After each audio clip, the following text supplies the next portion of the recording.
Hello बच्चों, आज हम लोग डिफरेंशियल इक्वेशन का सेकंड वीडियो बनाने जा रहे हैं। ठीक है। फर्स्ट वीडियो में हम लोगों ने डिस्कस करा था ऑर्डर एंड डिग्री क्या होता है। फिर हम लोगों ने ये भी डिस्कस करा था डिफरेंशियल इक्वेशन होता क्या है, उसके कितने टाइप्स होते हैं। ठीक है। उसका ऑर्डर एंड डिग्री के आपको आप लोगों को रूल्स भी बताए थे, है ना। उसके ऊपर क्वेश्चंस भी करे थे हम लोगों ने। ठीक है। आई होप आप लोगों को सारा कुछ क्लियर भी हुआ होगा। तो आप लोग के पास जो भी बुक है आप लोग के पास, ठीक है, रेफरेंस बुक है या चाहे जो भी टेक्स्ट बुक है, आप उनसे क्वेश्चंस कीजिएगा। अगर कोई डाउट्स वगैरह हैं तो आप कमेंट बॉक्स में कमेंट कीजिएगा। मैं जल्द से जल्द उसका सॉल्यूशन आप लोग को सेंड करने की कोशिश करूंगा। ठीक है। तो आज हम लोग दो टॉपिक करने जाएंगे। ठीक है। तो फर्स्ट टॉपिक का नाम है फॉर्मेशन ऑफ डिफरेंशियल इक्वेशन। तो मैं यहाँ पे लिखता हूँ टॉपिक का नाम क्या है, फॉर्मेशन ऑफ डिफरेंशियल इक्वेशन। ठीक है। तो फॉर्मेशन ऑफ डिफरेंशियल इक्वेशन का जब भी आपको क्वेश्चन आएगा तो आपको बस एक ही चीज का ध्यान रखना है। क्या ध्यान रखना है उसमें? आर्बिट्री कांस्टेंट का। किसका ध्यान रखना है वो मैं लिख देता हूँ, आर्बिट्री आर्बिट्री कांस्टेंट। ठीक है। अब क्या ध्यान रखना है आर्बिट्री कांस्टेंट का, कि जितने बार आर्बिट्री कांस्टेंट आपकी इक्वेशन में प्रेजेंट होगा उसको आपको उतने बार डिफरेंशिएट करना है। ठीक है। अगर मान लो आर्बिट्री कांस्टेंट 2 होगा तो आपको उसको 2 टाइम्स डिफरेंशिएट करना है। अगर एक बार होगा तो एक बार डिफरेंशिएट करना है, 3 बार होगा तो 3 बार डिफरेंशिएट करना है। मतलब जितने आर्बिट्री कांस्टेंट आपके इक्वेशन में प्रेजेंट होंगे उसको उतने बार डिफरेंशिएट करना है और फिर हमें डिफरेंशियल इक्वेशन को फॉर्म करना है। ठीक है। तो लेट्स स्टार्ट करते कैसे, चलिए। देखिए फर्स्ट क्वेश्चन मैं लेता हूं आप लोग के लिए, काफी इजी क्वेश्चन है। पहला क्वेश्चन है y equals to a x square plus b x plus c. ठीक है। अब आपको सबसे पहले इस क्वेश्चन में जो भी आपको गिवन दिया हुआ है इसमें आपको ये देखना है कि इसमें आर्बिट्री कांस्टेंट कितने हैं। ठीक है। तो आर्बिट्री कांस्टेंट मेरा एक ये हो गया, ये हो गया और ये हो गया। मतलब हमारे पास 3 आर्बिट्री कांस्टेंट है। तो 3 आर्बिट्री कांस्टेंट है तो कितने बार डिफरेंशिएट करेंगे? 3 टाइम्स। तो चलिए फर्स्ट बार इसको डिफरेंशिएट करते हैं। D Y by D X, इसका ए तो बाहर ही होगा, एक्स स्क्वायर का हो जाएगा 2x, बी कांस्टेंट है बाहर होगा, एक्स का हो जाएगा 1 और सी का हो जाएगा 0। ठीक है। तो मतलब D Y by D X हमारे पास कितना आया? हमारे पास आ गया 2ax प्लस बी। ठीक है। एक बार और डिफ्रेंशिएट करेंगे, D square Y upon D x square differentiate करेंगे तो 2a कांस्टेंट है, x का 1 हो जाएगा और b का क्या हो जाएगा? 0। तो हमारे पास d square Y upon D x square कितना आ गया? 2a। ठीक है। लेकिन आर्बिट्री कांस्टेंट तो हमारे पास 3 है ना, 3 है। तो हम उसको 3 बार डिफ्रेंशिएट करेंगे, तो 2 ही बार करा, एक बार और डिफ्रेंशिएट करेंगे तो ये हो जाएगा D cube Y upon D X cube. तो इसका डिफ्रेंशिएशन क्या हो गया? 0, क्योंकि दोनों कांस्टेंट है ना, तो डिफ्रेंशिएशन इसका 0 हो गया and you will get the answer. ठीक है। तो आपका क्वेश्चन ये होगा कि सर क्या हमेशा इसके आंसर में 0 आएगा क्या लास्ट में? कैसा कुछ होगा? तो नहीं, ये तो मान लो काफी इजी क्वेश्चन मैंने उठाया था कि आप लोग को समझने के लिए कि जितने आर्बिट्री कांस्टेंट होगा उतने बार हम डिफरेंशिएट करेंगे। बट इसका मतलब ये नहीं है कि आंसर के लास्ट में हमेशा 0 आएगा। ठीक है। तो चलो एक और क्वेश्चन देखते हैं, तो काफी अच्छे से आप लोग को समझ में आएगा। चलिए नेक्स्ट क्वेश्चन है हमारा, नेक्स्ट क्वेश्चन लेता हूं मैं। y equals to a cos 4x plus b sin 4x। ठीक है। ये क्वेश्चन लिया मैंने। अब मैंने उसको बोला कि इसको आपको डिफरेंशियल इक्वेशन आपको फॉर्म करना है। ठीक है। तो सबसे पहले मैंने क्या बोला था, कभी भी इस तरह का आपको क्वेश्चन मिलेगा तो सबसे पहले आर्बिट्री कांस्टेंट देख लेना। तो इसमें एक ये आर्बिट्री कांस्टेंट है, इसमें ये आर्बिट्री कांस्टेंट, मतलब 2 आर्बिट्री कांस्टेंट है। तो 2 आर्बिट्री कांस्टेंट मतलब इसको हम 2 बार डिफरेंशिएट करेंगे। ठीक है। तो फर्स्ट बार डिफरेंशिएट करो, D Y by D X, ये तो मेरा कांस्टेंट है, तो साइन 4x का क्या हो जाएगा? माइनस साइन 4x और फिर 4x का 4। प्लस, अब ये b कांस्टेंट है बाहर, sin 4x का क्या हो जाएगा cos 4x और फिर 4x का इंटू 4। ठीक है, इसको थोड़ा अच्छे तरीके से मैं लिख देता हूँ।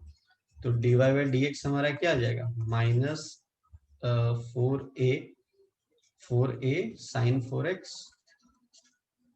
Plus 4b cos 4x। ठीक है, ये पहला बार डिफरेंशिएट किया तो ये आ गया। चलिए एक बार और डिफरेंशिएट करते हैं, तो इसको इक्वेशन नंबर हम 1 अभी रख देता हूँ। ठीक है, तो एक बार और डिफरेंशिएट करते हैं इसको। तो -4a तो मेरा कांस्टेंट है, sin 4x का हो जाएगा cos 4x और 4x का फिर से 4 प्लस 4b कांस्टेंट है बाहर, तो ये हो जाएगा cos 4x का क्या हो जाएगा माइनस sin 4x और 4x का क्या हो जाएगा 4। तो इसको भी थोड़ा अरेंज कर लेता हूँ मैं अच्छे तरीके से। तो इसको अरेंज कर रहा हूँ तो क्या हो जाएगा, ये 4 इससे मल्टीप्लाई हो जाएगा तो क्या हो जाएगा 16 माइनस 16a cos 4x।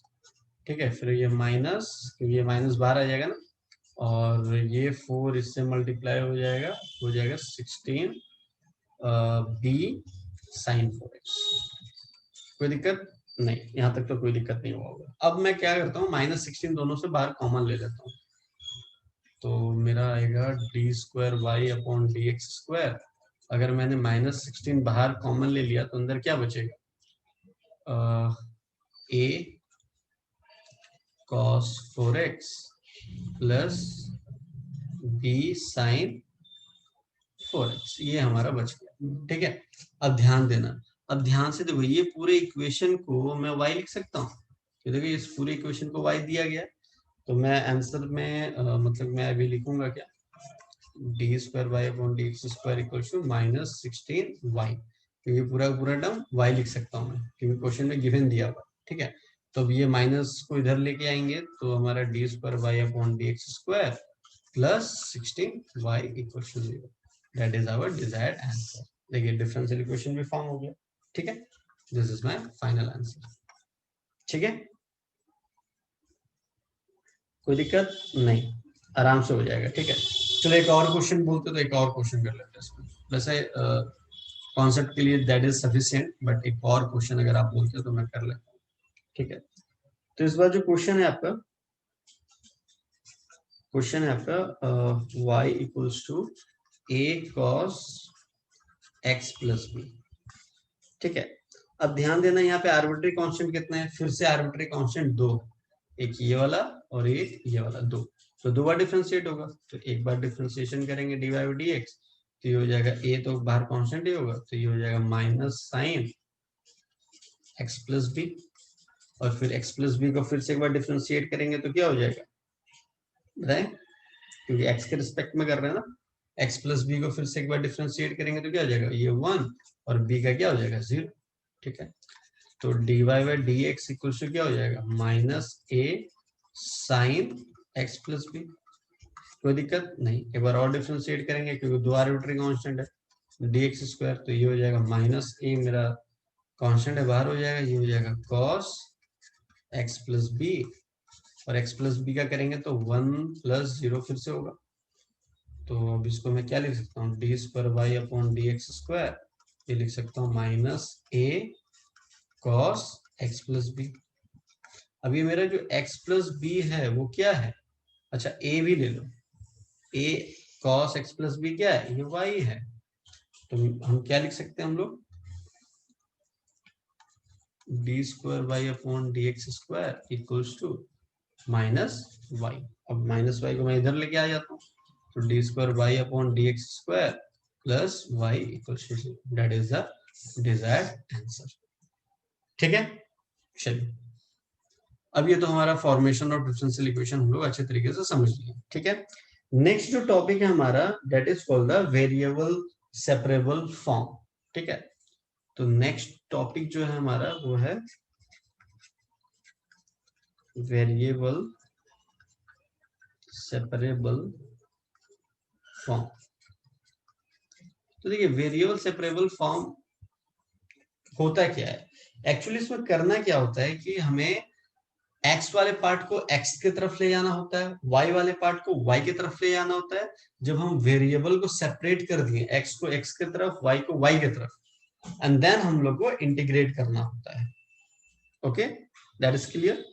ठीक है, जैसे फॉर एग्जांपल मैं आपको बोल देता हूँ कि x वाले पार्ट को इधर कर दिया और y वाले पार्ट को इधर कर दिया। ठीक है, अब ये देखिए दोनों x वाला पार्ट एक तरफ, y का पार्ट एक तरफ, फिर फाइनली हम लोग को इसको इंटीग्रेट करना होता है। That is the variable separable form. ठीक है, that is a variable separable form. चलिए एक बार क्वेश्चन देखते हैं तो ज्यादा अच्छी तरीके से समझ में आएगा। लेट्स सी, देखिए क्वेश्चन आपको दिया हुआ है 1 plus x square dy equals to 1 plus y square dx। अब ध्यान से देखना, ये x वाला पार्ट y के साथ है और y वाला पार्ट x के साथ है, तो ऐसा नहीं चलेगा वेरिएबल सेपरेबल। मतलब y वाला पार्ट टोटली y के पास, x वाला पार्ट x के साथ, तो हम लोग क्या कर देंगे dy upon 1 plus y square, y वाला पार्ट इधर ले आए और dx अपॉन क्या हो जाएगा 1 प्लस एक्स स्क्वायर। देखिए दोनों सेपरेट हो गया, y की तरफ चल गया, x की तरफ चल गया। अब इसको क्या करेंगे इंटीग्रेट, जैसा मैंने आपको बताया था। ठीक है, इंटीग्रेट कर देंगे। तो इंटीग्रेशन का फॉर्मूला क्या, 1 अपॉन 1 प्लस वाई स्क्वायर, इसका फॉर्मूला होगा tan inverse y equals to इसका होगा tan inverse x plus c। ठीक है, अब मैं इधर इनवर्स को इधर ले आता हूँ, tan inverse y minus tan inverse x equals to c। ठीक है, तो ये हमारा हो गया tan इनवर्स, ये फॉर्मूला लग गया tan inverse a minus tan inverse b का फॉर्मूला हो जाता है, पुट कर दिया 1 प्लस वाई एक्स। ठीक है, अब देखिए ये c है, ठीक है, कांस्टेंट c को मैं ऐसे भी लिख सकता हूँ tan इनवर्स c, कोई दिक्कत वाली बात नहीं, इसलिए लिख दिया क्योंकि ये tan इनवर्स कैंसिल आउट हो जाएगा और देयरफॉर फाइनली c का जो आंसर आ जाएगा हमारा y minus x upon 1 plus y x. कोई दिक्कत नहीं, ठीक है, कांस्टेंट टर्म को हम किसी के फॉर्म में भी लिख सकते हैं, कोई ऐसी दिक्कत वाली बात नहीं है। ठीक है, तो ये था हमारा वेरिएबल सेपरेबल मेथड। मतलब वेरिएबल सेपरेबल मेथड में क्या बताया आपको, x को x की तरफ लेके चले जाएंगे, y को y की तरफ लेके चले जाएंगे और फिर सिंपल सा इंटीग्रेशन कर देंगे। और इंटीग्रेशन आप लोगों को काफी अच्छे तरीके से पढ़ाया है मैंने। ठीक है, और इंडेफिनिट इंटीग्रेशन का यूज है इसमें, आराम से कर लेना, कोई दिक्कत वाली बात नहीं है। ठीक है, और बाकी नेक्स्ट वीडियो में हम लोग इसके आगे मेथड सारा हम लोग देखेंगे। तो आज जो भी हम आपको कराया गया है, अगर आपको नंबर ऑफ क्वेश्चंस प्रैक्टिस करना है, फिर से मैं बार बार वही कहता हूँ, आप व्हाट्सएप करोगे, मैं नंबर ऑफ क्वेश्चंस आप लोगों को सेंड कर दूंगा। और ध्यान देने वाली बात ये भी है कि आप लोग एमसीक्यू क्वेश्चन भी प्रैक्टिस कीजिएगा, तो एग्जाम में वो भी आएगा, तो दैट इज मोर इम्पोर्टेंट। ठीक है, क्योंकि जब तक आप एमसीक्यू क्वेश्चन जितना आप करोगे उतना आपका कॉन्सेप्ट जो है एकदम बारीकी से क्लियर होता जाएगा। ठीक है, और मैथ्स में तो बोला ही जाता है कि नंबर ऑफ जितना क्वेश्चन प्रैक्टिस करो उतना कम है, तो आप आई होप जितना ज्यादा प्रैक्टिस कर सकते हो उतना आप करो। क्योंकि देखिए मैं वीडियो पे हर एक क्वेश्चन पॉसिबल नहीं है कि लाइक मैं हर एक क्वेश्चन को डिस्कस कर पाऊंगा। ठीक है, मैं आपको मेथड बता दूंगा, आपको लाइक स्टेप्स बता दूंगा। ठीक है, मेहनत आप लोगों को करना है। बाकी आई होप जितना आप लोग मेहनत करोगे उतने अच्छे मार्क्स आएंगे आप लोगों को बोर्ड में। ठीक है, मिलते हैं फिर नेक्स्ट वीडियो में आप लोगों के साथ।